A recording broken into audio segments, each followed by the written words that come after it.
Good morning, children. Today we will study about diagonal relationship. What is this?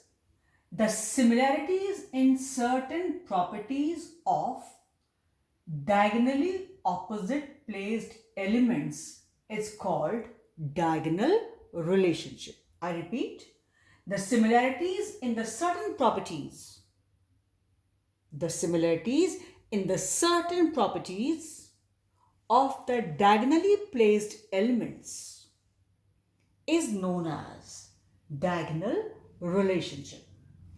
Most pronounced in elements of second and third period.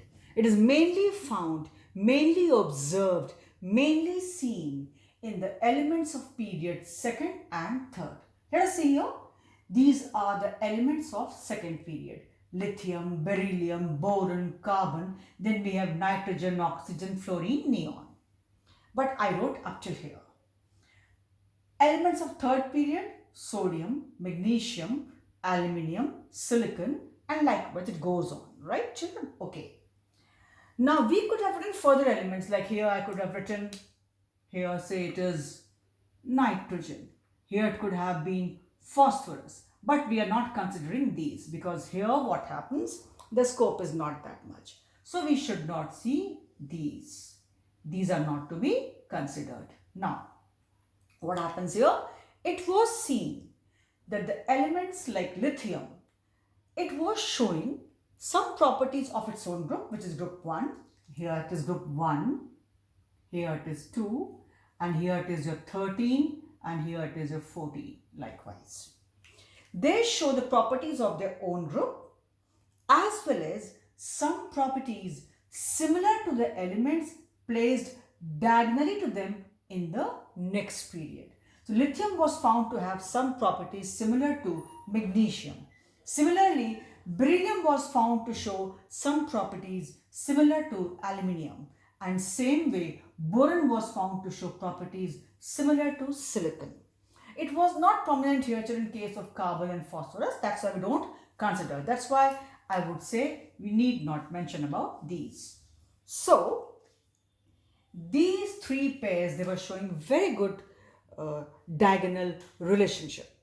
Means lithium was showing many properties similar to magnesium, beryllium to aluminium, and boron to silicon. Reason behind?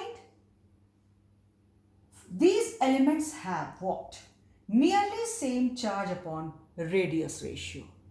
The main reason was they have nearly same charge upon radius ratio. Second was nearly same electronegativity.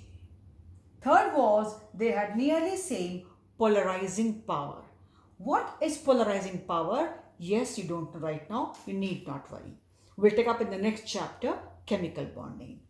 In short, children, if I summarize, I would say they had nearly same size, in short I can say, and nearly same electronegativities.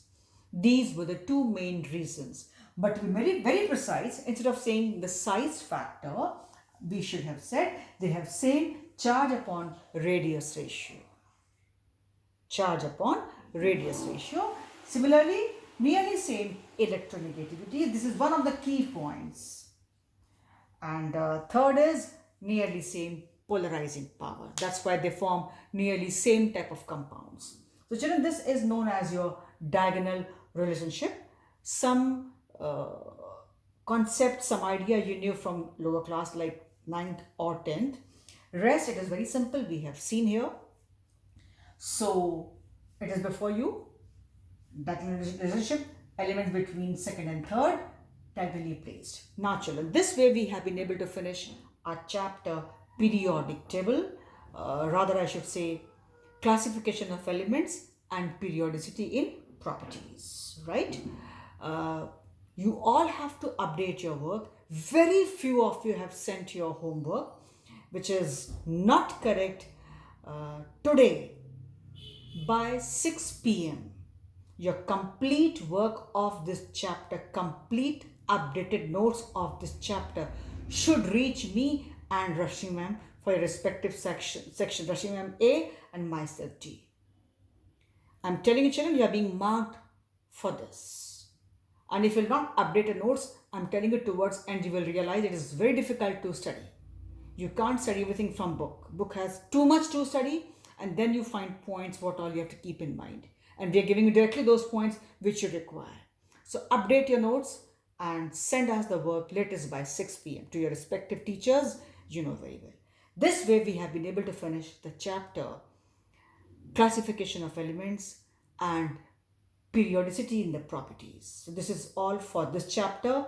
Now in my next video, I will start the chapter chemical bonding. So for this, we stop here.